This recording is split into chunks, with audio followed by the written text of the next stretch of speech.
આવ્યા. એ તો તળાજામાં ભાભીએ મેણું માર્યું અને બધાના ઘરમાં આવું બનતું હોય, એક માણસ કંઈ કામ ન કરે ને એક તો ભાભી બોલે અને એ નીકળી ગયા. તો આ ગોપનાથ તરફ જ કેમ આવ્યા? કોઈ બીજી દિશામાં પણ જા.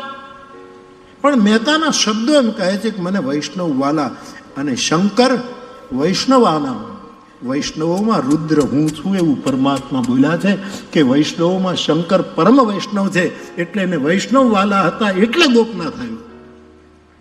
એને વૈષ્ણવ વાલા રુદ્રાણામ શંકરશ્ચાસ્મિ, ગીતામાં પણ કહ્યું, ભાગવતમાં પણ કહ્યું, શંકર પરમ વૈષ્ણવ છે.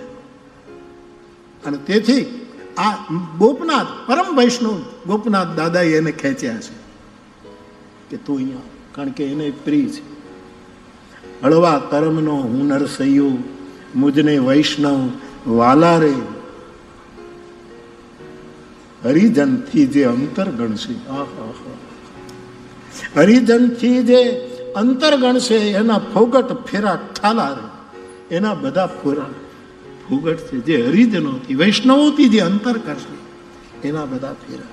તો એવા રે અમે, એવા રે તમે કહો છો, વળી તે વારે ભક્તિ કરતા ભ્રષ્ટ થઈશું તો કરીશું દામોદરની સેવા રે, એવા રે અમે, એવા રે.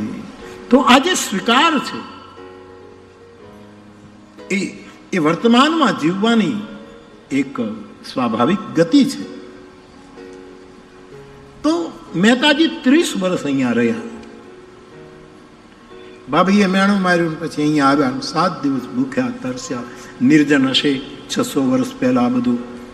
અને મહાદેવ, અપૂજ્ય મહાદેવ એના ઉપર પાંદડા બાંદડા ચડ્યા છે, એ બધામાં ખંખીરી અને એ પરમ વૈષ્ણવ મહાદેવનો સ્પર્શ કર્યો છે.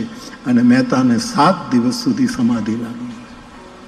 ન ભૂખ ન તરસ, ક્યાં જળ લેવા જાય બાપુ, ક્યાં બીલીપત્ર લેવા જાય, ક્યાં યથા કાલોત ભવાની ક્યાંથી પુષ્પો લાવે, અને ક્યાંથી ક્યાં ગંગાજળ લેવા જાય.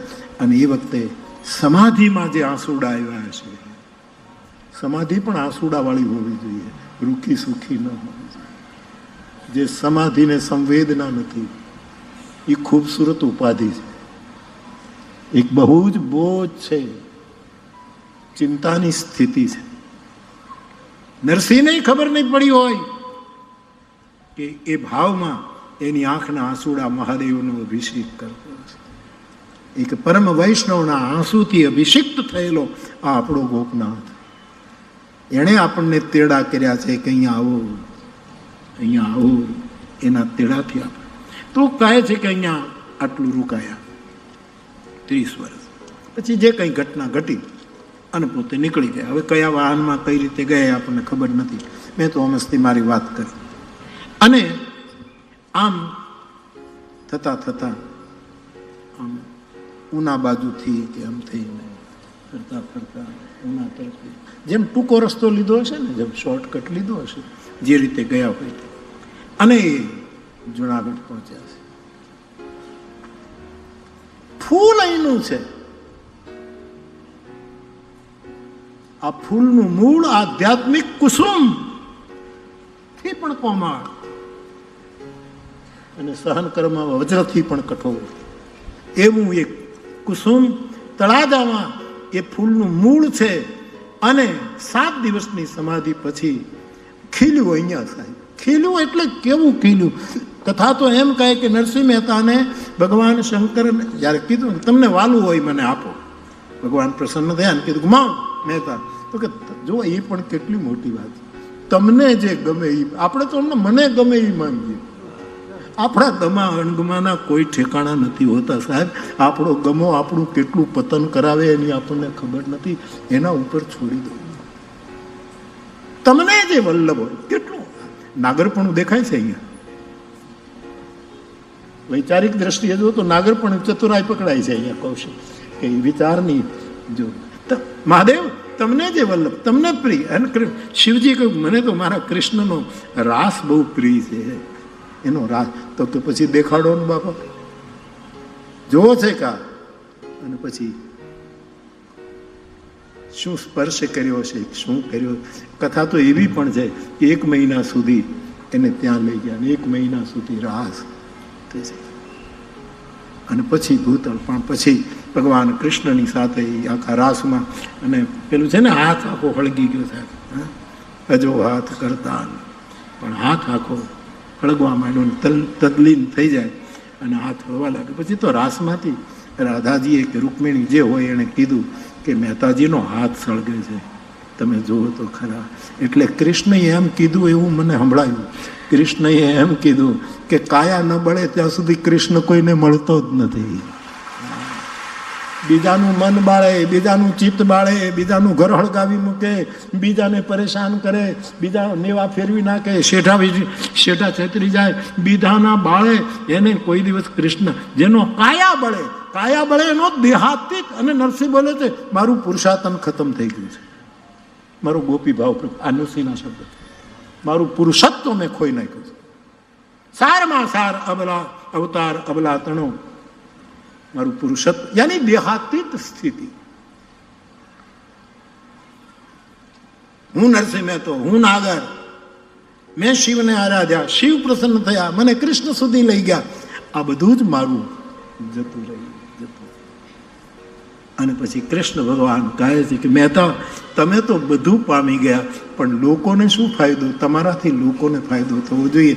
માટે આવો, તમારા ગાલ ઉપર ટચલી આંગળી અડાડું અને કાવ્યની રચના કરો અને તમારા પદોથાલથી જગતનો ઉદ્ધાર કરો. અને પછી ઈશ્વર એ ગોપનાથ અને ગોપીનાથ બેયની કૃપાથી ગુજરાતી ભાષાની આદ્ય વાણી પ્રગટ થઈ મહેતાના ઓલામાંથી. અને પછી કેવું લખ્યું, કેવું લખ્યું આ મહા. તો પછી અહીંથી નીકળ્યા છે અને જુનાગઢમાં 25 વર્ષ રહ્યા. અને જ્યાં ગયા ત્યાંનું સ્મર્યું, ગિરી તળેટી ને કુંડ દામોદર, ત્યાં મહેતાજી નાવા જાય. વિદ્વાનોએ કહ્યું છે કે રોજ નાવા જાય ને આવે, ને પછી દલિત સમાજના માણસોએ આ પ્રસંગને લોકોએ ઉડાડી પણ મૂક્યો છે વિદ્વાનોએ કે આવું કંઈ બન્યું ન હોય, પણ મારે રાખવો છે. ભલે ઇતિહાસને જે કરવું એ કરે, પણ 4-5 પ્રસંગો ઘણા સારસ્વતો સંમત થયા કે ભાઈ આ નરસિંહ મહેતાના બાપનું શ્રાદ્ધ એ ઉમેરેલો, એ કાંઈ થયું નથી. કારણ કે નરસિંહ મહેતો કર્મકાંડમાં માનતો નથી. આવે તર્ક ઉપરથી એ શ્રાદ્ધનું ઉડાડી મૂક્યું છે, હુંડી ઉડાડી મૂકી છે.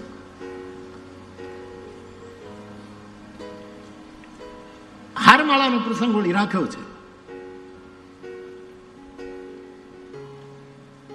અમુક પ્રસંગો સ્વીકારાયા નથી, જે હોય તે, પણ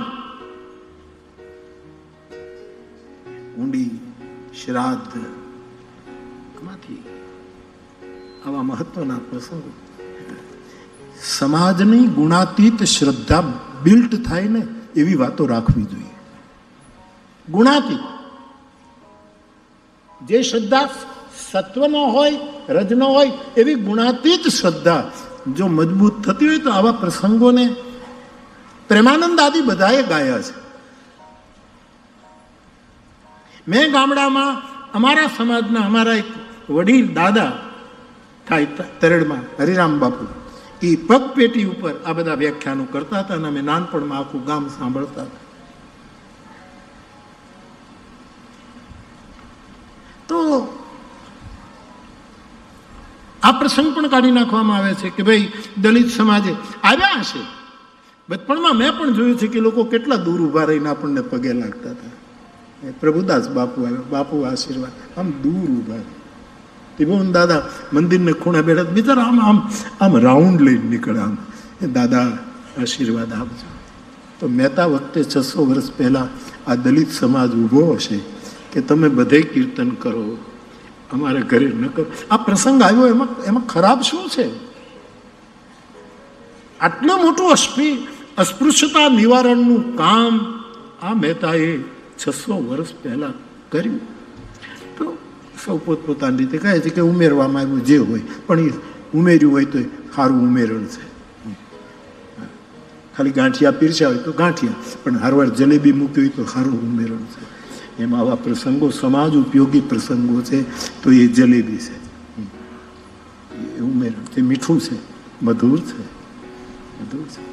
જલેબી જરાક વાંકી ચૂકી હોય સમજવું કઠણ પણ મોઢા મૂકો તો રવો થઈ જાય છે.